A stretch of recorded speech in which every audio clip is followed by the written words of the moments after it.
Good evening, dear listener. Tonight, we're going back to parts of history that most people have forgotten. We're looking for moments that changed the world, but in a small way. Whether you're cozy in bed or listening with closed eyes, I'm glad you're spending this peaceful time here. I'd love to know where you are and what time it is there. Are you just waking up or about to drift off with memories of the past whispering in your ear? If you like these easygoing stories, please sign up to receive them. There are going to be many more nights like this. What I'm about to reveal will completely change your understanding of Victorian respectability.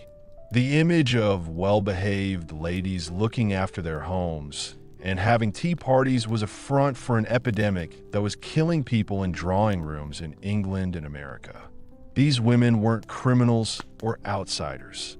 They were mothers, wives, daughters, and important members of society who were tricked into taking part in a dangerous medical trial. In this series, I'm going to tell you all about the secret world of Victorian opium addiction, where it was impossible to tell what was medicine and what was poison. We'll tell the heartbreaking stories of real women whose names were secretly spoken, whose strange deaths were explained away as nervous conditions or weak health. But first, let me show you just how bad this silent epidemic was. This is Charlotte Winslow. Her story is very common during the Victorian era. In 1853, Charlotte was exactly what society expected of a proper lady. She was a very organized housewife in Boston, and she raised her 3 children and never missed a charity event. But privately, Charlotte was fighting a battle that would eventually kill her. It started off in a normal way. After the difficult birth of her youngest daughter, Charlotte's doctor prescribed laudanum for what he called her nervous exhaustion. Just add a few drops to her water in the morning and evening to calm her down and make her stronger. The amber liquid tasted bitter, but within minutes of taking it, Charlotte felt a warmth spread through her chest. This made her feel better both physically and mentally. But Charlotte didn't know that she had just taken her first dose of liquid opium, a substance so addictive that it would soon control every part of her life.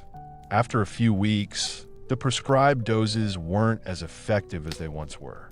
Charlotte found herself taking the medicine 3 times a day, then 4, then whenever she felt the familiar pain of withdrawal begin to creep into her bones.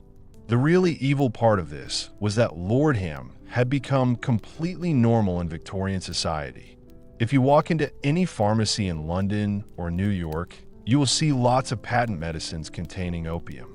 Godfrey sold cordial for teething babies, Dover sold powder for headaches, and Mrs. Winslow sold syrup to help with all kinds of problems from period cramps to feeling sad. These weren't hidden in back rooms or sold by shadowy dealers. People put them on display in shops. They were advertised in respectable newspapers, and family doctors recommended them.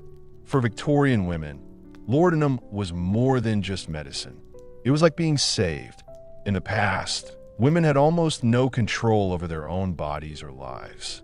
They were expected to have children without complaining, look after their homes by themselves, and not show any feelings except being happy. Laudanum offered something precious: escape. Just a few drops of this oil can make a day of cleaning and other household chores much easier.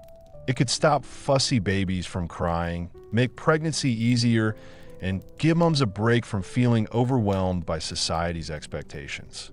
But this escape came at a price that most women didn't discover until it was too late. The things that made laudanum so appealing were also the things that made it very addictive. The opium didn't just relieve pain.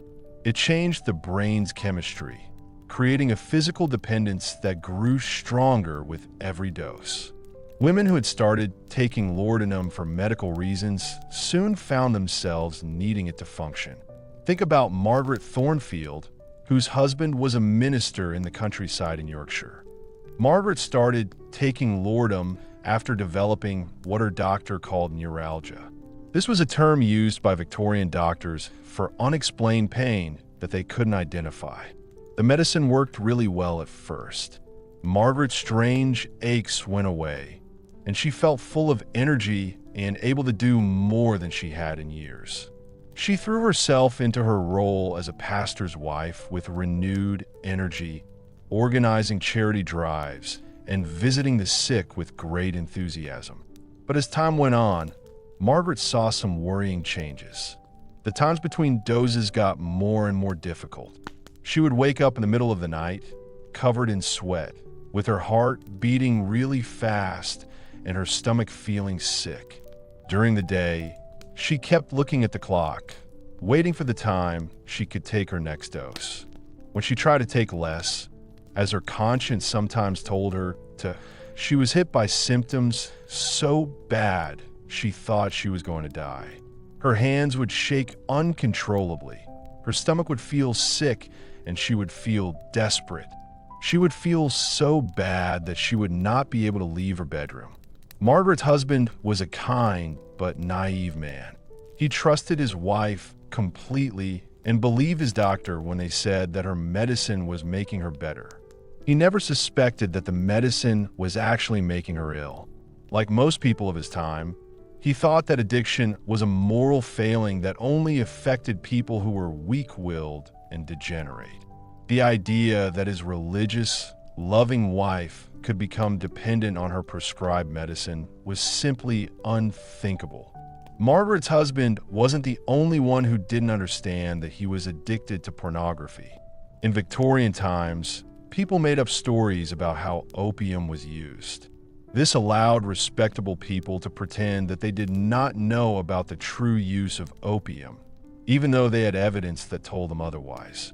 When women started taking more of their medicines, it was thought that this was because their health was getting worse and they needed stronger treatment. When they became withdrawn and listless, it was blamed on feminine weakness or nervous disorders. When they died suddenly and without warning, it was explained as heart failure or brain fever. The truth was much more sinister. These women weren't dying from some strange illness. They were taking too much opium. Sometimes they did this by accident, as their body got used to the drug and they needed more and more to get the same effect. Sometimes they did it on purpose because they had become so addicted that they couldn't live without it. But because laudanum deaths often looked like natural causes and because families were desperate to protect their reputations, the true size of the epidemic stayed hidden.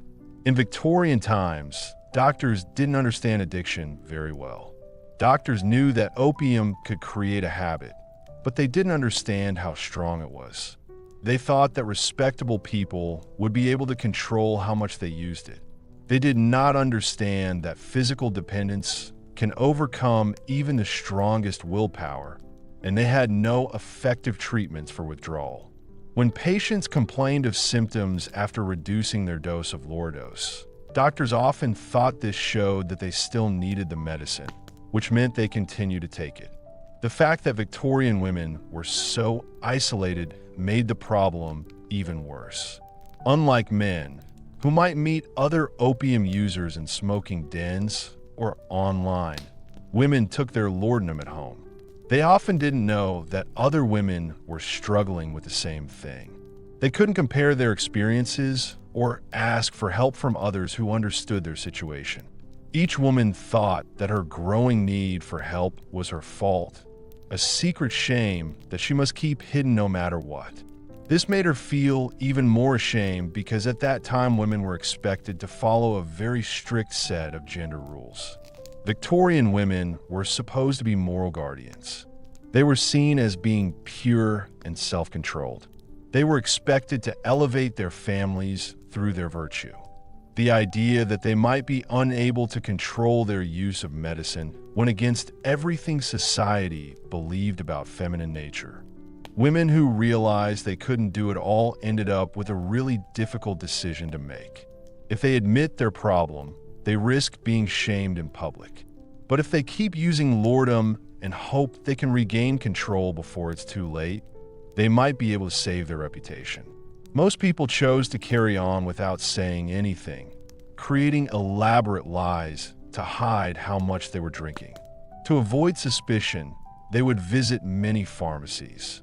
They would claim to be buying medicine for sick relatives or send servants to buy laudanum from shops across town. Some of them became very good at mixing their husband's brandy with laudanum, creating a mixture that they could drink openly without worrying about anyone asking questions. Others had bottles all over their homes, so they could always get their medicine if they were ever caught. The financial cost of maintaining a laudanum habit could be very high. As people got used to this, women needed to take more and more of it to get the same effect.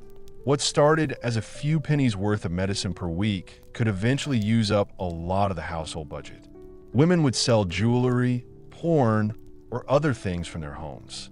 They would also find ways to take a small amount of money from their husbands' or boyfriends' allowances to buy things. Some people even stole money, taking coins from their husbands' pockets or their children's piggy banks when they felt they had no other option. But the worst thing about the Lord epidemic was that it took away the relationships between women and their children. Mothers who had once been caring and attentive became distant and difficult to understand when they took opium. They might seem very happy and full of energy after they have taken their medicine. Then they might seem annoyed and quiet as the effects of the medicine wear off. Children learned to read these mood cycles, approaching their mothers carefully during the good periods and avoiding them during the bad ones. Some mothers realized that their addiction was hurting their children and tried really hard to stop.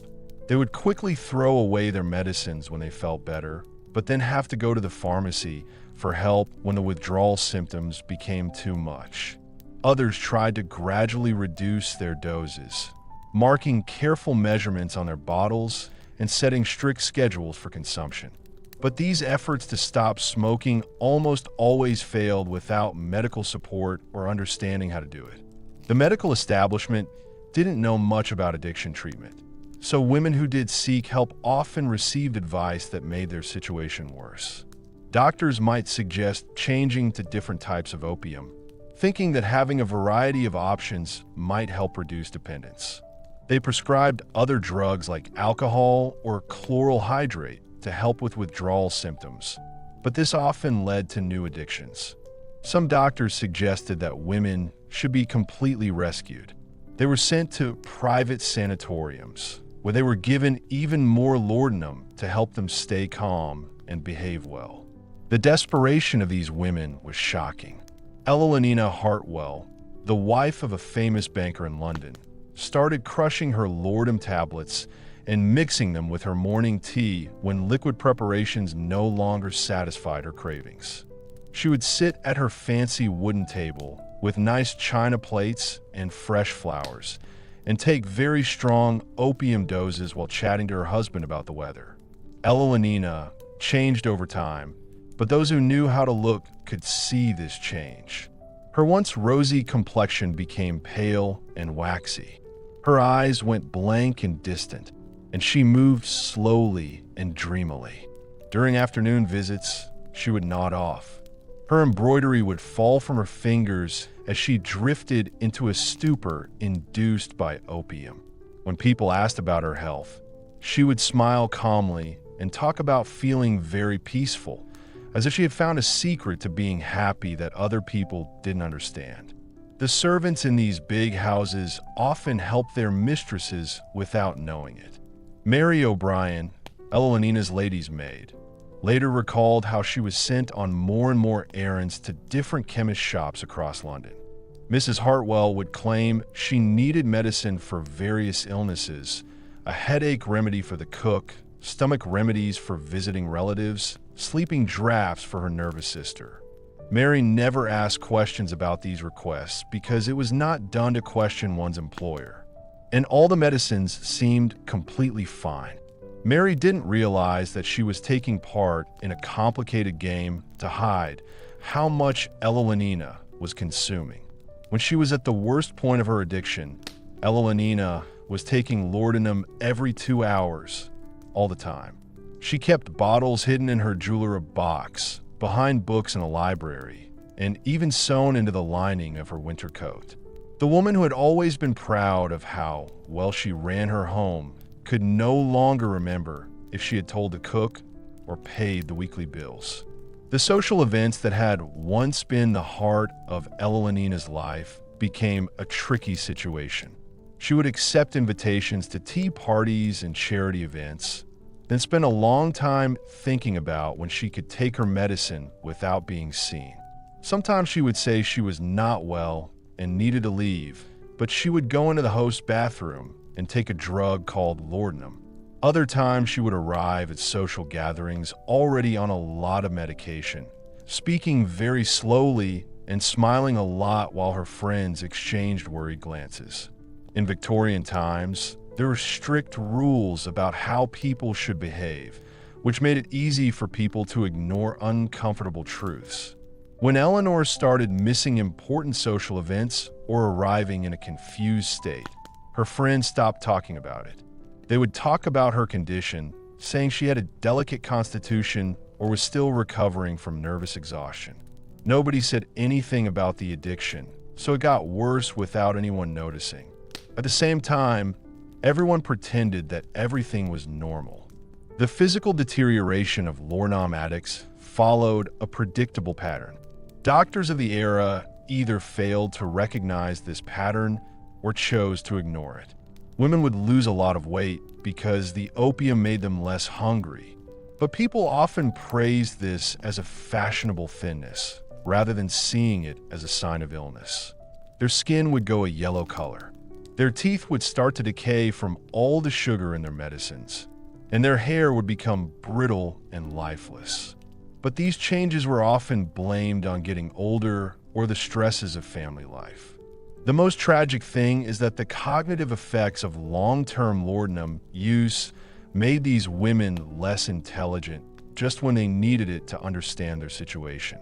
The same drug that had initially made them concentrate and feel good began to make them unable to think clearly and remember things. They would forget conversations they had just finished, lose track of time for hours at a time, and make worse and worse decisions about their medicine. Victoria Ashworth, a daughter of a clergyman from Bath, is a good example of this sad situation.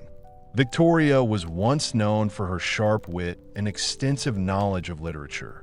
However, after months of using laudanum, she began to experience what she described as a mental fog.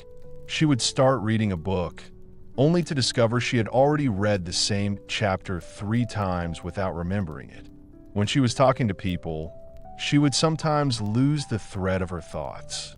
She would stare blankly at her friends and struggle to remember what she was saying. Victoria's family said that these changes were just a natural part of her health problems, which meant she needed to take medicine all the time. They told her to rest more and not to try to think too hard. This advice was meant well, but it made things worse because she became more dependent on laudanum for fun and support. The link between laudanum addiction and Victorian marriage patterns made things even more tragic. Wives were expected to be cheerful, obedient, and always ready for sex, even if they didn't feel like it or were in pain. Laudanum provided a chemical solution to this impossible expectation, allowing women to perform their marital duties while feeling emotionally detached from the experience. Some women started taking extra doses before having sex, using opium to numb themselves so they didn't feel anything. This use of laudanum as a way of coping with marital rape, though never talked about openly, became very common among Victorian women. The drug helped them to forget traumatic experiences, but still look like they were doing what they were told. Men often thought that when their wives did drugs, it was because they were happy, and they never realized that they were actually hurting women who were unconscious. Women who were addicted to laudanum had particularly awful experiences during pregnancy. Opium crosses the placental barrier easily, which means that unborn children were exposed to the drug during their development. Babies born to mothers with addiction often had problems with their health. Doctors describe these problems as nervous conditions or failure to thrive. They didn't understand that these babies were showing signs of withdrawal from drugs that they had never taken. Sarah Peton, a woman who lived in Manchester and was married to a merchant, gave birth to 4 children while she was addicted to laudanum. Each pregnancy got more and more difficult as her tolerance increased and her health got worse. Her first child, who was conceived before she started taking drugs, was healthy and strong. But her next children were born small and sickly. They cried a lot and had digestive problems that no amount of care could cure. Sarah, desperate to stop her babies from suffering, would sometimes give them tiny amounts of her own medicine, without realizing that she was making them addicted to it. The pattern of infant lord use was so common that many Victorian children were exposed to opium from birth. Medicines with a patent, which are specifically marketed for babies, contain large amounts of the drug. Mothers routinely give these medicines to fussy infants to keep them quiet and make them behave well. Children who survived this early exposure often developed lifelong health problems and were more likely to become addicted as adults. As tolerance levels rose, some women began experimenting with stronger forms of opium. They would buy raw opium from sailors coming back from places like the East Indies, or find Chinese immigrants who could make stronger drugs. These ventures into opium dens and foreign communities were very different from Victorian respectability, but desperation had long since overcome social constraints. Some upper-class women were finding their prescriptions weren't working well enough to help them, so they went to opium dens in London's East End to get help instead. These places started out serving Chinese workers and sailors, but then they started serving women who wore nice clothes and arrived in closed carriages after dark. The people who owned the club quickly learned to provide private rooms and a private service for customers who were willing to pay more for privacy and stronger drugs. Elizabeth Morrison, whose father was a well-known judge, started going to these places in 1867 after her doctor said he wouldn't give her more laudanum medicine. Dressed as a normal person and with her most trusted servant, Elizabeth would go to the back entrances of opium houses, looking for the pure drug that her refined medicines could no longer provide. She would lie on silk cushions next to Chinese workers and Indian seamen. People of all different backgrounds came together to chase their dreams of opium. These expeditions got more and more dangerous as Elizabeth's addiction got worse. The strong opium available in the dens was much more powerful than anything she had tried before, and her calculations about how much she could take were completely wrong. One evening in November, when it was foggy, Elizabeth took her usual dose of medicine, but she slipped into a coma and never woke up. Her body was found the next morning by her worried servant, but the official cause of death was listed as heart failure to protect her family's reputation. Victorian families tried very hard to protect their social status, and one of the ways they did this was by creating cover-ups around the deaths of Lord Laudanum. Doctors often knew about these lies because they knew that if the death certificates were accurate, it would ruin the family's reputation.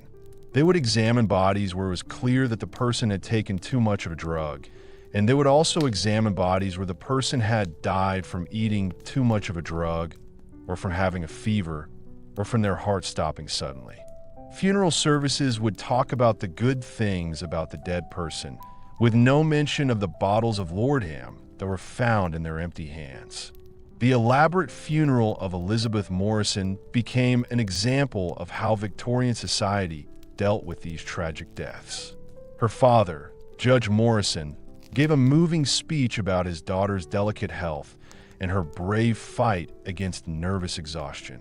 The people dressed in black silk and nodded as he spoke about how kind Elizabeth was in all the good things she did for others. Nobody said anything about the empty bottles and the empty jar that were found in her bedroom, or about the strange things that happened before her death in London's East End. This conspiracy of silence was much bigger than just a few families. Newspapers of the time came up with their own secret code for reporting on deaths. They would say that women died from long-term illnesses or nervous disorders, but they would not mention the opium that had actually killed them. Obituaries said that the people who died were patient, devoted to their family, and accepted God's will. The real reason for their suffering was kept secret, with people using polite language to hide it. Dr. William Hartley, a doctor from London who treated many women addicted to opium and laudanum during his career, kept private journals that revealed the huge scale of the epidemic. His notes, found many years later, showed many examples of well-known women who had started taking too many of their prescriptions. He wrote about Mrs. Catherine Wells, a banker's wife, who was taking 40 grains of laudanum every day by the time she asked for his help. 2 grains was considered a therapeutic dose for severe pain. Catherine was taking 20 times the recommended amount of alcohol just to feel normal. Dr. Hartley tried to help these women, but he couldn't because he didn't know much about medicine, and there were social rules that made it difficult for him to help. He couldn't treat respectable ladies alongside people who were there for charity and criminals. But if they were treated at home, they could still get hold of the things that were destroying them. The treatment plans he suggested are useless. Patients found it hard to stick to the plans to reduce their drug intake. They were also given long speeches about how they could overcome their addiction, but these didn't take into account the physical reality of addiction. They were also encouraged to travel to faraway places where they would simply find new sources for their drugs. The opium trade was international, which meant that Victorian women could get their fix almost anywhere in the world. Agnes Whitmore ran away from her husband because he thought her lord was using her. She went on a long trip around Europe with her sister. She found out that German pharmacies sold stronger opium preparations than their English counterparts, and that Swiss sanatoriums would provide unlimited quantities of the drug to wealthy patients seeking treatment for nervous conditions. Agnes spent half a year moving from spa to spa, always claiming to need stronger medicine for her worsening condition. She would arrive at each new doctor's office, looking very sick, and would describe her symptoms in a way that any doctor would recognize as needing opioid treatment. The European medical community, even more so than rich English ladies, happily gave Agnes whatever she asked for. But the constant travel and increasing drug use started to take its toll. Agnes' letters home, which were initially cheerful accounts of scenic mountain views and therapeutic treatments, became increasingly erratic and confused. She would write the same news story more than once in a single letter, forget important family events, and describe conversations with people who weren't real. Her handwriting used to be elegant and precise, but now it was shaky and barely legible. When Agnes finally returned to England, her change shocked even those who had known about her laudanum use. She looked much older than before, her face gaunt and her movements unsteady. She spoke quietly, as if she was worried that a normal conversation might upset her. What was most disturbing was that she seemed to be in a constant state of confused happiness. She was smiling calmly while talking about tragic events and answering questions that had not been asked. Agnes's husband was grateful for her calmness after years of her being nervous and agitated, but he gradually realized that something was terribly wrong. His wife would sit for hours staring at nothing, sometimes speaking to herself in languages he didn't understand. She would forget to eat for days at a time, then suddenly eat huge meals before vomiting everything she had eaten. She would wear the same clothes over and over again, without realizing that they were getting dirty and wrinkly. The servants in the Whitmore household were worried to see their mistresses getting worse. Mary, the head housekeeper, later said she found lots of empty laudanum bottles hidden in Agnes' bedroom. Some were hidden inside hat boxes, while others were tucked behind books or sewn into dress pockets. The amount Agnes was taking was so large that it would have killed an inexperienced user.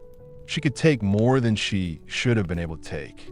Agnes' final weeks were very similar to the way in which other people her age who were addicted to lore had died. She would have times when she felt better and knew how bad her problem was. During these times, she would promise to try hard to stop doing the things she knew she shouldn't.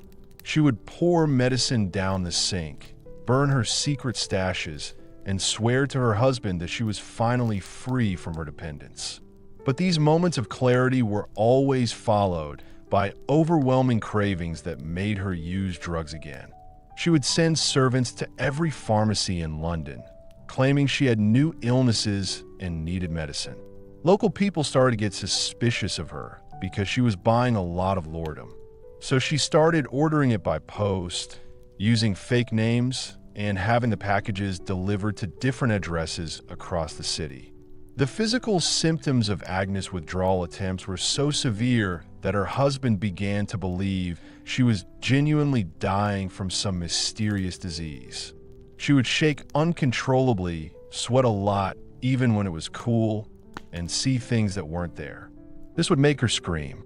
Her heart would beat so fast that you could see it, and she would have diarrhea and vomit so much that she would be completely dehydrated.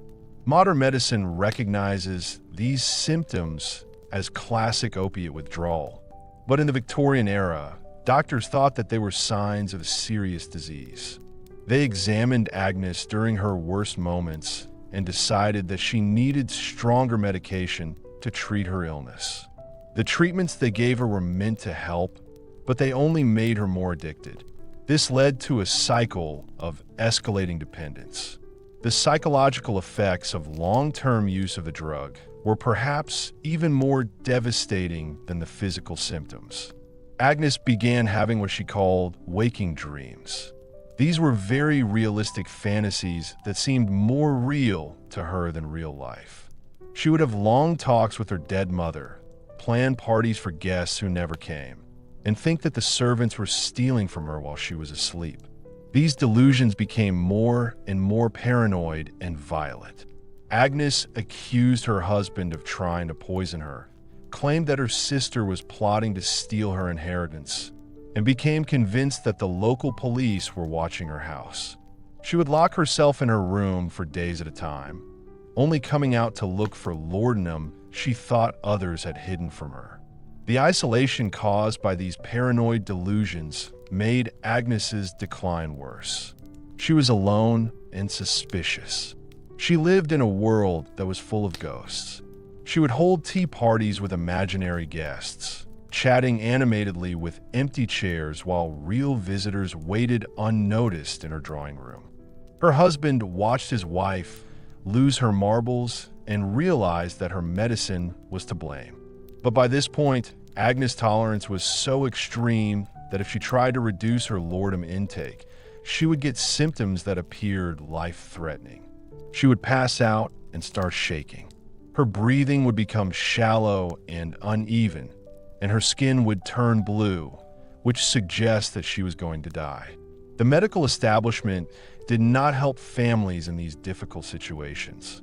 Doctors knew that laudanum was somehow making their patients get worse, but they couldn't treat addiction effectively and didn't know how to safely deal with withdrawal. The recommended course of action was to carry on taking the medicine at the same dose in order to prevent a crisis. This meant that patients were basically being condemned to a slow death by overdose. Agnes Whitmore died on a rainy Tuesday morning in October, found by her maid sitting peacefully in her favorite chair with an empty bottle of Lordham on her lap. The official cause of death was recorded as heart failure caused by extreme tiredness, which satisfied the coroner and protected the family's reputation. Hundreds of people went to her funeral and said how kind and patient she was. They did not know that she had been addicted to drugs for many years. After these deaths, it was often possible to see how bad the laudanum epidemic was in Victorian families. When the woman's family and friends searched her belongings, they found evidence that she had been consuming large amounts of medicine. They also found hidden bottles, secret letters from different drugstores, and detailed notes about trying to treat herself that showed how desperate she was. Rebecca Thornton was tidying her late sister's room when she found a leather-bound diary. It had been 3 years since her sister had tried to recover from her addiction to laudanum. At the start, people were hopeful. They wrote about how they would reduce their problems bit by bit and how they would overcome their weaknesses. But as time went on, the entries got more desperate and confusing. The last pages only had tally marks, counting how many doses were taken each day, with numbers getting higher and higher until the writing stopped. These discoveries made families face up to difficult facts about their loved ones' final years. They realized that behaviors they had thought were caused by illness or being strange were actually symptoms of drug addiction. The mood swings, the illnesses, and the lack of social activity all suddenly made sense when viewed through the lens of opiate dependence. Some families decided to learn from these stories. They became supporters of better understanding of addiction and more careful ways of prescribing medicine. But most just got rid of the evidence and said that their relatives died naturally. The shame associated with addiction was so deep that even death couldn't overcome it. And Victorian society continued to pretend that being dependent on laudanum was rare and only affected people who were morally weak. The economic impact of the lure trade made some powerful groups want to keep things the way they were. Pharmaceutical companies made a lot of money by selling opium-based patent medicines to people who didn't know better. They fought hard against any attempts to regulate or change these medicines. They gave money to medical journals, sponsored programs to educate doctors, and lobbied government officials to make sure their profitable products stayed readily available. As competition grew, the way these medicines were marketed became more complex. Companies hired chemists to develop new products that would have a better effect. Designers should create packaging that looks good, and writers should write adverts that appeal to Victorian tastes. They paid for people to write about how great their products were, but they didn't talk about how addictive their products could be. Mrs. Pempton's miracle tonic promised to cure everything from headaches to heartbreak, while Dr. Morrison's Ladies' Friend specifically targeted women suffering from feminine complaints. These products were sold as health aids, not drugs. They were meant to help women keep a healthy balance. The adverts made it seem like women who didn't use these products were being lazy and not taking care of their families or themselves. The adverts in newspapers and magazines showed people getting better and being happy again. Mrs. J.W. of Birmingham wrote to the doctor. Morrison had prepared well, and this had helped her marriage by making her want to do her wife duties even more. Miss S.T. of York said that Mrs. P. Milton's tonic had made her happy again and made her believe in God. These carefully crafted endorsements made laudanum's actions seem not just acceptable, but good. But there is a darker reality behind these success stories. Many women are trapped in cycles of dependence from which they cannot escape. The same companies that publish great reviews also got letters from customers asking for help with problems they couldn't talk about with anyone else. Letters in the company's archives showed the terrible human cost of the laudanum trade. Mrs. Caroline Foster wrote to the company that made her favorite medicine, explaining that she had started taking more than the recommended dose and was now taking whole bottles at a time. She asked for advice on how to cut down without having the same bad symptoms that she had when she had tried in the past. At the end of her letter, she asked for secrecy because she didn't want her husband to know about her problem. We don't know if the company said anything in response, if they did say anything. But it seems that the people who make these products knew that they were addictive and chose to keep making them to make more money. They carried on marketing laudanum products as safe and beneficial, even though they got regular reports about how these products had ruined their customers' lives. Doctors were also involved in the lurid epidemic. They did not just not know about addiction. Many doctors had links with drug companies, receiving payments for recommending certain products or allowing their names to be used in advertising. Others owned shares in drug manufacturing companies or ran their own patent medicine businesses as well. This system of financial rewards created a situation where the very people whose job it is to protect patients from dangerous drugs actually promoted their use. Doctors would prescribe laudanum for conditions that didn't require opiate treatment, recommend increased doses when patients got used to the medication, and dismiss concerns about dependence as moral failings rather than medical problems. Dr. Harrison Blackwell, a well-known London doctor, was an example of this corruption. He treated rich women who were suffering from nervous conditions. His standard treatment plan involved giving them large doses of laudanum and making sure they had plenty of rest. He charged a lot of money for these treatments while also having financial links with 3 different drug companies.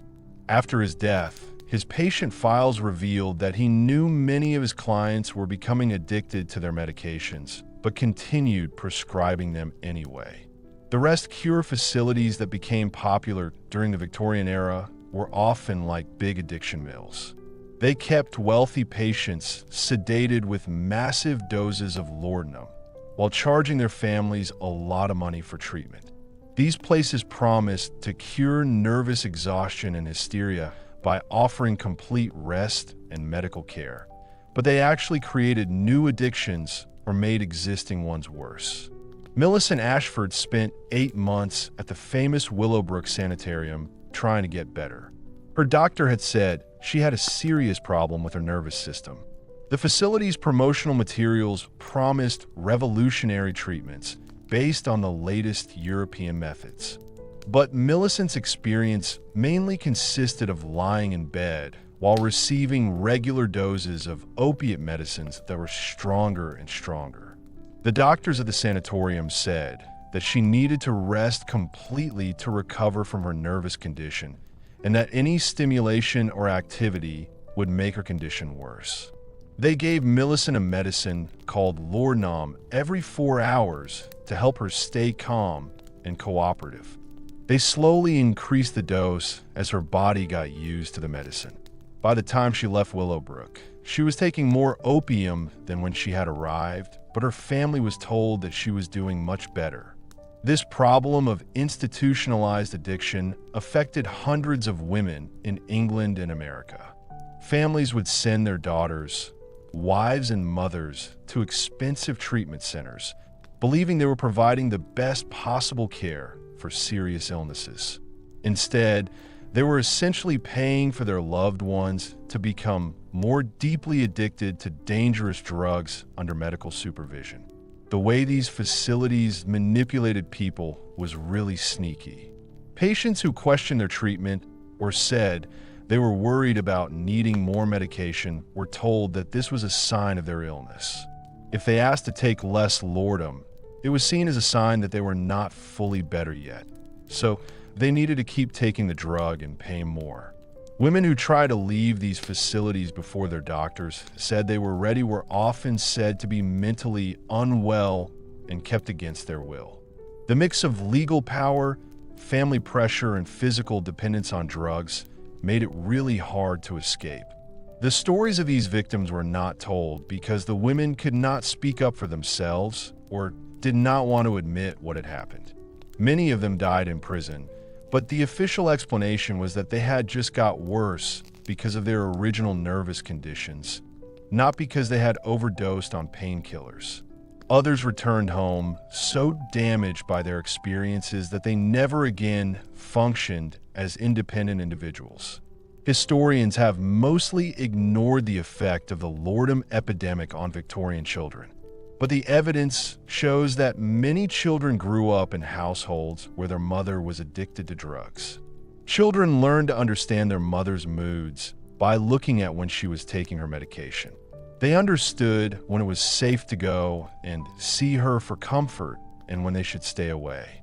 These children developed ways of surviving that would shape their personalities forever. They became very alert, constantly watching adult behavior for signs of problems. They learned to be self-sufficient at unusually young ages, taking care of their own needs when their mothers were too drugged to notice them. Most tragically, they often blamed themselves for their mother's condition. They thought that they had somehow caused the mysterious illness that required constant medication. The effects of the Lord epidemic would be felt by Victorian families for many years. Children who grew up with addicted mothers often developed their own substance abuse problems as adults or got attracted to partners who had similar issues. They grew up in homes where drug dependence was normal, so they didn't see addiction as anything unusual or dangerous. Some of these children later became campaigners for drug reform as adults. They used their difficult childhood experiences to argue for better regulation of opiate medicines. But many more just repeated the patterns they had learned at home, passing on a legacy of addiction and dysfunction to their own children in an endless cycle of generational damage. The terrible situation with drug addiction in Lordham got even worse when we learned that the drug industry deliberately targeted pregnant women and new mothers. Companies like Bayer and Park Davis created special marketing plans to make people think that opium-based medicines were very important for the health of mothers and their babies. They said that women who did not use these medicines were putting themselves and their unborn children in danger.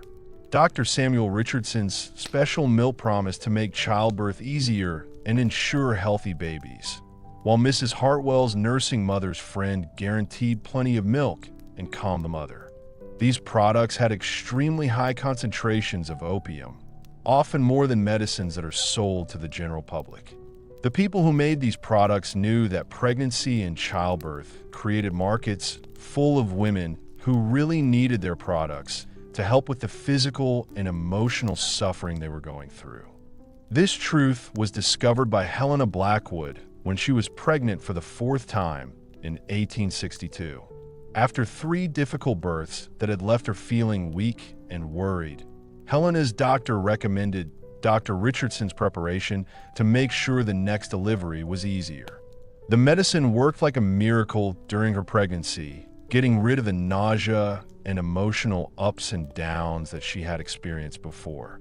Helena felt calm and sure of herself. She was sure that she had finally found the secret to being a happy mother. But when Helena's daughter was born, the baby acted strangely, and no one could explain why. Little Margaret would scream for hours on end, even when there was no obvious reason to. Her body was stiff with worry, and she couldn't relax. She refused to feed properly, turning away from her mother's breast, as if she was in pain. The most worrying thing was that the baby seemed to have episodes where she would shake uncontrollably, her face going all funny as if she was in pain. The family doctor said that these symptoms were due to Helena being very sensitive. He recommended that Helena keep drinking the special milk during the nursing period to make sure her baby was calm. What he didn't understand was that baby Margaret was experiencing withdrawal from the opium she had received through the placenta. He thought that continuing Helena's medication would only make the baby more addicted through breast milk. This tragic cycle repeated itself in nurseries across the civilized world as entire families became unknowingly dependent on opium. Mothers would give themselves drugs to deal with the demands of looking after their children, accidentally giving their babies drugs too. When these babies became fussy or difficult, mothers would increase their own medication or give the children direct doses of medicines that were specifically marketed for use by infants. The most popular of these medicines for children was Mrs. Winslow's soothing syrup, which contained enough morphine to make a grown man sleep. Adverts for the product showed happy children sleeping peacefully while their grateful mothers looked on. The marketing material promised that the syrup would calm fretful babies instantly, allowing tired moms to rest and do other things without being constantly interrupted. The advertisements didn't say that babies given regular doses of these syrups often died in their sleep. People who have overdosed on opioids and are struggling to breathe. When babies died from these medicines, it was usually said that they died from being very sick or having a weak body, not from a medicine. This was a common pattern. Victorian families often expected to lose several children to mysterious illnesses in their early years. Martha Cromwell lost 3 babies who didn't survive. People are dying within months of starting to take different medicines for colic and restlessness. Martha never thought that the medicines she had given her baby could have caused his death. She thought she was cursed with children who were particularly fragile. Because of this, she continued using the same preparations with each new pregnancy. This meant she was unknowingly repeating the cycle of addiction and death. The drug companies that made these products knew they could cause death.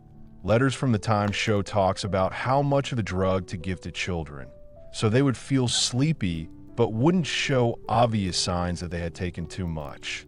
Company leaders calculated the number of deaths they were willing to accept, understanding that some babies would die no matter what they did, but thinking that these deaths were worth it if it meant making more money. When public health officials sometimes said that many babies died in areas where people took a lot of patent medicines, the companies that made them try to make people think it was not their fault. They paid for medical studies that said infant deaths were caused by poor sanitation, not enough food, or people being born with health problems. They paid for educational programs that taught mothers to spot signs of infant illness without mentioning medication. The most dangerous part of marketing opium to children was how it made drug dependence seem normal from birth. Children who survived taking these medicines often developed a lifelong craving for opiate drugs. They would go to Lordum as teenagers for minor illnesses. Thomas Whitfield was born to a mother addicted to laudanum and given soothing syrups. He learned from a young age that chemical solutions were better than natural discomfort. At 14, he started stealing his mother's medicine. He found that small amounts of laudanum stopped the strange aches and restlessness that had bothered him since he was a child. He didn't realize that these symptoms were actually withdrawal effect from the opium he had taken as a baby. By the time Thomas was grown up, he was buying laudanum in amounts that shocked even experienced apothecaries. His ability to withstand strong doses of alcohol developed over time, starting in the womb. This allowed him to consume levels of alcohol that would have killed other young men. He tried lots of different jobs and relationships, but he couldn't keep anything going because he was dealing with an addiction he didn't choose. Many people heard Thomas's story during the Victorian era. It was about children who grew up in homes full of opium. These children then became addicted to opium themselves when they grew up. The pharmaceutical industry had essentially created a self-perpetuating market by ensuring that addiction would pass from parent to child like a hereditary disease. The fact that Lordham was a global trade meant that families had even more problems when trying to understand or deal with addiction. Opium poppies were grown in Turkey, India, and China. They were then taken to European laboratories to be turned into different products. After that, the products were shipped all over the world with hardly any rules about how they should be made or how good they should be. The same basic ingredients might be used to make dozens of different products, each with a different strength. Isabella Pembroke found this dangerous variability during a family trip to continental Europe in 1868. She had been a regular user of British-made preparations for several years.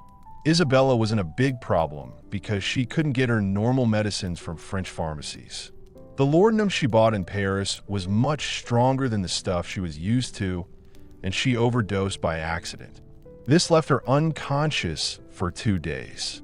Isabella's husband didn't know about her illness, and the local doctors said her collapse was just a bad reaction to traveling. They prescribed more opium-based medicines to help her recover, but this made her overdose even more. Isabella spent the rest of their European holiday in a kind of semi-conscious state. Her family said that her health problems were due to her always being very delicate and needing to see a doctor.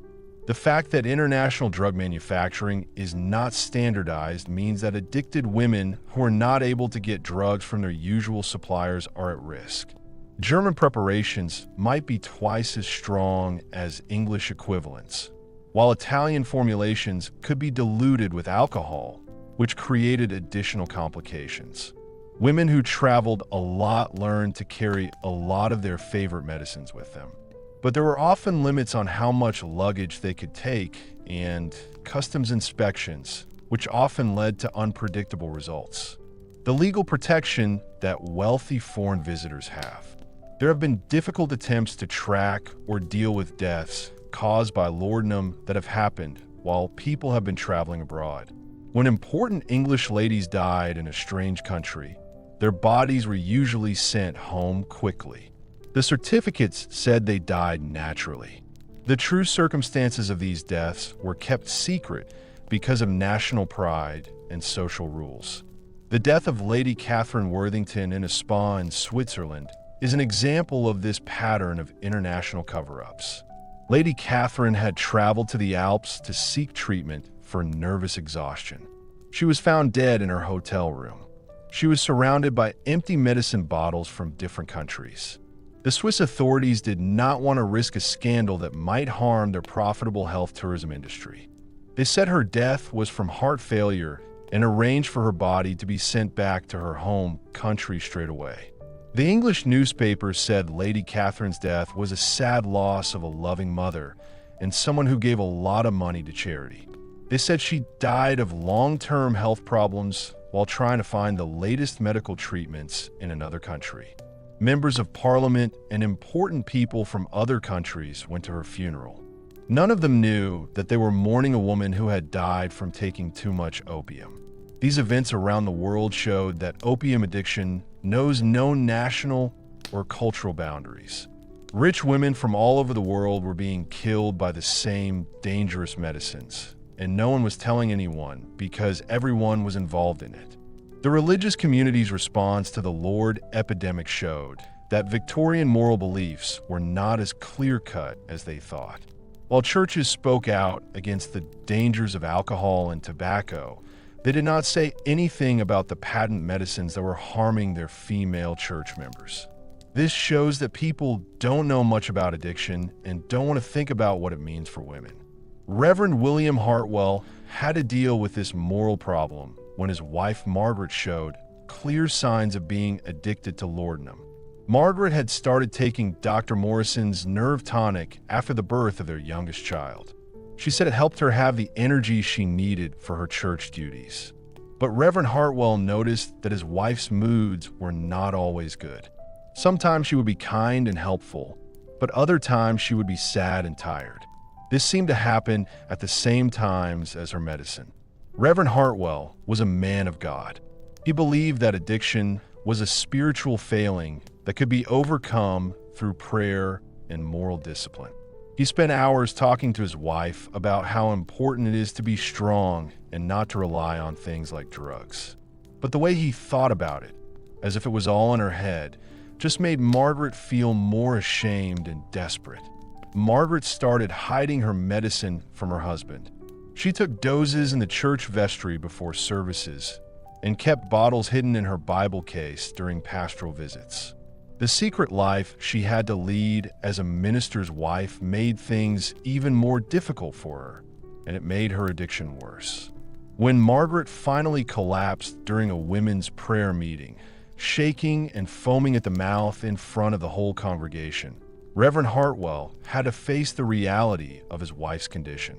But even then, he thought her overdose was a spiritual problem, not a medical emergency. He said that prayer and fasting were the answers, not going to the hospital. Margaret survived that particular episode, but her public collapse had destroyed the carefully maintained idea that she was a good and religious person. People in the church started talking about the minister's wife, who had become upset during church services. This made some families go to different churches, so they wouldn't be connected to the church that was in trouble.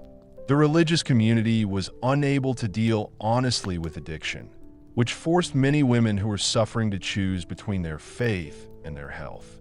They could admit their struggles and be seen as bad people, or they could keep their addictions a secret while taking part in religious activities that focused on the self-control they had lost. Some women found comfort in religious communities that showed more kindness towards human weakness. The Quakers were one of the first groups to see addiction as a medical problem rather than a moral one. They provided support and treatment rather than judging their members.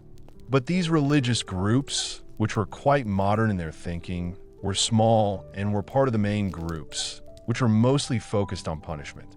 The money problems caused by laudanum addiction often made women do very desperate things to buy more drugs. As people became more tolerant of side effects and the required doses got more expensive, many women were spending a lot of their household budget on medicine without their husbands knowing. Constance Fairfax came up with a complicated plan to spend more and more money. She would buy expensive household items from shops and then return them for cash refunds. She would use the money to buy medicine. She tricked the tradespeople into billing her husband for work they didn't do and kept the money for herself. Most ingeniously, she started holding charity fundraising events where she would skim donations intended for orphanages and hospitals. Constance's money tricks worked for nearly 2 years before her husband found some problems in their household accounts. By that time, she had taken hundreds of pounds from different places, which had led to debts that threatened to destroy her family's social standing and financial security. When confronted with evidence of her theft, Constance admitted not only the financial crimes, but also her drug addiction, which had made her feel she had no other option. Her husband was a well-respected banker. He had built his reputation on being honest in his work. Now he had to make the impossible choice between exposing his wife's crimes and covering up behavior that violated everything he claimed to believe about honesty and moral responsibility. In the end, the family decided to keep quiet about the theft and pay back the money. They also invented stories about why there were financial problems. Constance was sent to a private hospital so that she could receive treatment without being in the public eye. But the shame and stress of what had happened made her take too many drugs, which killed her a few weeks after she had been admitted. The pattern of financial crime driven by laudanum addiction was far more common than Victorian society ever acknowledged. Women who had never thought about being dishonest found themselves taking money that was meant for their children's education, selling family heirlooms, and changing household accounts to pay for drug habits they couldn't control. The shame associated with these crimes was often worse than the physical effects of the addiction itself. Women who had always been honest and good had found that being dependent on laudanum had made them steal and lie, and had made them very unhealthy. Mary Elizabeth Thornton, a judge's daughter who had always been proud of her good character, started to commit financial crimes by taking small amounts of money from her household budget to buy extra medicine. But as she got used to this, and as her needs got more expensive, she started to forge her father's signature on bank drafts and sell family jewelry without asking. When Mary Elizabeth was finally caught trying to sell her grandmother's silver tea set, the family was so embarrassed that she tried to kill herself instead of facing the music for what she had done. She survived the overdose that was meant to kill her, but the brain damage caused by not getting enough oxygen left her permanently impaired and in a mental hospital. The mix of laudanum addiction and old-fashioned marriage laws led to terrible situations for women whose husbands found out about their drug dependence. Under the legal doctrine of cover, married women had no legal identity of their own, and their husbands could decide whether or not they could be admitted to an asylum or treatment facility. Some husbands used these legal powers to help their wives because they wanted to give them the best possible care. But others saw addiction as a reason to get rid of their unhelpful spouses. They used medical commitment as a way to get divorce that was accepted by society and would keep their reputation clean while getting rid of their domestic responsibilities. Vivian Blackstone found this out when her husband found out about her mistress from the servants. Instead of getting medical help, Mr. Blackstone immediately started the legal process to have Vivian declared mentally unwell and sent to a private mental hospital. He said that her drug use showed that she couldn't think clearly and was dangerous for their children. The commitment hearing was a terrible miscarriage of justice that showed how powerless Victorian women were under the law. Vivian wasn't allowed to speak to defend herself or call witnesses to say she was competent. Her husband's word, and that of a family doctor who had examined her while she was heavily sedated, was enough to take away all her legal rights and send her to a mental hospital. Vivian spent the last 8 years of her life in Brookhaven Asylum, a private facility that specialized in housing inconvenient family members from wealthy households. She was given the same medicine that had taken away her freedom to stop her from hurting herself, but she never did. Her husband remarried within a year of her commitment, telling friends that his first wife had died of a hereditary mental illness, which made remarriage a sad necessity. The asylum records from Brookhaven and similar institutions showed that hundreds of women had been sent there mainly for drug addiction rather than because they had a genuine mental illness.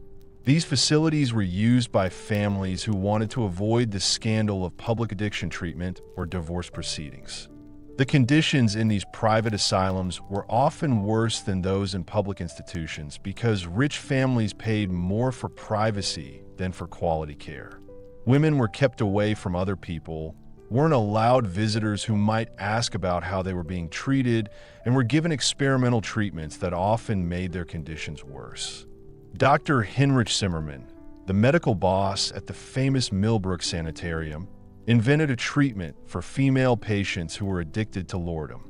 The treatment involved giving the patient strong opium doses to make them unconscious, then slowly reducing the opium while the patient was still sedated. The idea was that women could stop being addicted to drugs while they were unconscious so they wouldn't feel bad when they woke up. In practice, Zimmermann's exhaustion cure killed more patients than it helped. Women would slip into comas from which they never woke up, or would come out of sedation so brain damaged that they needed to live in a care home forever. But the treatment continued for years because families were desperate for any solution that would make their loved ones respectable again. The few women who survived these experimental treatments and were eventually let out of private asylums often found that their time spent in institutions had destroyed any possibility of them returning to normal life. They had lost touch with their children, who had been told their mothers were dead, and had been replaced by women who had kept their reputations. Elizabeth Harrington spent 6 years at Millbrook after being sent there for her laudanum addiction. She finally left when her husband's business failures made it impossible for her to continue paying for private treatment. When she returned, her teenage children no longer recognized her, her friends had forgotten her, and her social standing had changed forever. Elizabeth tried to rebuild her life, but people did not want to know her because she had been in a mental hospital and the treatment she had received had also caused her physical injuries. She had lost most of her teeth, suffered from constant tremors, and had memory problems that made it impossible for her to do complicated tasks. Sadly, she had developed an even stronger addiction to the medicine she was given during her treatment, which left her in an even worse state than when she first asked for help. The stories of these institutional survivors were rarely told because the women themselves were too damaged or ashamed to speak publicly about their experiences. But their silent suffering showed that Victorian society's approach to alcohol addiction had failed. This was because they did not understand alcohol addiction and treated it unfairly. This made conditions that could be treated into lifelong tragedies. The international trade networks that supplied opium to Victorian consumers created opportunities for dishonest people to take advantage of addicted women. People who illegally traded drugs knew that rich women were their biggest customers. They were willing to pay a lot of money for good drugs. Captain James Morrison, who used to work for the East India Company, set up a clever system to get laudanum products to women from rich families in London and the areas around it. Morrison's operation was a fake. It looked like a normal import business, dealing in exotic spices and medicinal herbs. But he made most of his money from the pure opium he smuggled in specially designed containers that didn't get checked by customs. Morrison's customers included the wives of members of parliament, important businessmen, and high-ranking military officers. He kept detailed records of their purchases, using this information to track how much they were buying and to make sure they didn't talk about his illegal activities. Women who tried to buy less or find other suppliers would get anonymous letters reminding them that if people found out about their addiction, it would have a negative effect on their reputation. The way Morrison ran his business made it easy for criminals to take advantage of vulnerable women addicted to drugs. They needed reliable drug supplies, and they were afraid of being exposed. This made them easy targets for dishonest dealers who knew how to take advantage of people's shame.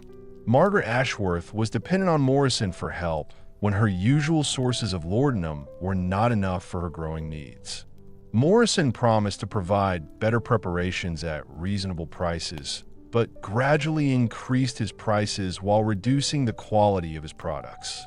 When Margaret complained, Morrison said he would tell her husband about her purchases unless she got other customers from her social circle to buy from him. Margaret was helping Morrison by introducing other women who were addicted to him to his services and receiving free supplies for her own use. The fact that Margaret was becoming a drug dealer while pretending to be a respectable member of society made her feel worse about herself. The criminal network involved in the laudanum trade often used violence against customers who tried to escape their control or who threatened to expose their operations. Women who tried to report dealers to the authorities would often be accused of buying drugs illegally themselves, which made it hard for the authorities to get involved. When Sarah Peton tried to speak against the person who had been giving her bad laudanum, she found out that her own medical records had been asked for to show her history of drug dependence. The thought of having her addiction exposed in court was so scary that Sarah stopped her complaint and went back to buying from the same criminal who had been tricking her. This pattern of exploiting and intimidating people kept many dangerous dealers working for years, protected by their customers' fear of them being found out. The legal system often cannot tell the difference between victims and criminals in drug-related cases.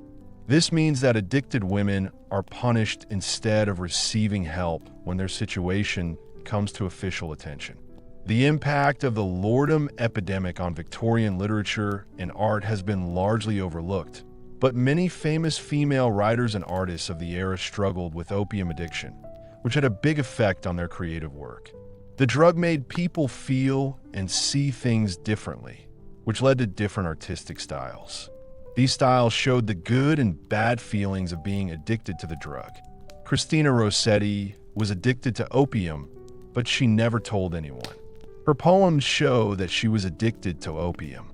Her poems about feeling lost, broken memories, and strong desires were very powerful for other women who were addicted to drugs or alcohol and who could relate to them. The artistic community romanticized opium use, inspired partly by Samuel Taylor Craig's famous accounts of drug-induced creativity. This provided cover for female artists whose addiction was destroying their lives and work. People saw her strange behavior and lack of productivity as part of her artistic style, rather than noticing that she was using drugs. Millicent Hartwell was a talented painter. Her work was starting to be shown in London galleries, but she became addicted to laudanum. This made her lose the ability to paint detailed pictures. Her later paintings, made while on medication, showed a big improvement in technique and composition. But critics at the time liked them and said they were an example of new and exciting art. Millicent's family was proud of her art and didn't want to admit that her success had come from being addicted to drugs and working too hard. They still supported her career, even though her addiction was becoming obvious.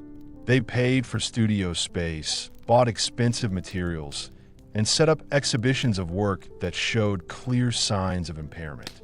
This made it seem like Millicent was coming up with new artistic techniques, when in fact she was losing control of her abilities. The sad twist of laudanum's effect on women's creativity was that the drug first made them more creative and emotional, allowing them to produce powerful and original work. But this period of creativity eventually came to an end, and the art form died out. As people got more used to the stories, they stopped reading them. Many women writers and artists who were doing well in Victorian times stopped being published after a short time, and people said this was because they got married, had children, or lost interest in writing.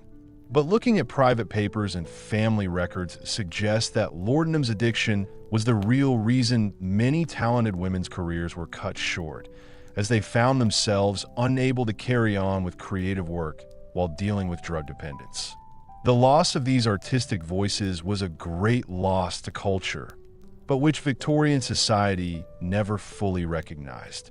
A whole generation of female creativity was lost to the lurid epidemic that continued to take its toll on drawing rooms and artist studios across the civilized world. The publishing world of Victorian England helped the laudanum epidemic to spread by promoting the idea of women being sick as a literary ideal. Novels of the time often showed weak, fragile heroines who needed constant medical care, creating an ideal that real women felt they had to copy. Publishers realized that stories about beautiful women who suffer had a lot of popularity with female readers, and many of these readers were actually struggling with the same problems that the women in the books were talking about. Emma Whitfield from Bath wanted to be a writer, but she was also addicted to laudanum. This was a problem that people in the past would not have understood. Emma had started taking Dr. Morrison's nervous remedy after reading stories in a ladies' home journal about sensitive heroines who needed opiate medicines to get through tough, unkind worlds. The made-up characters seemed to show us how to turn personal problems into real art.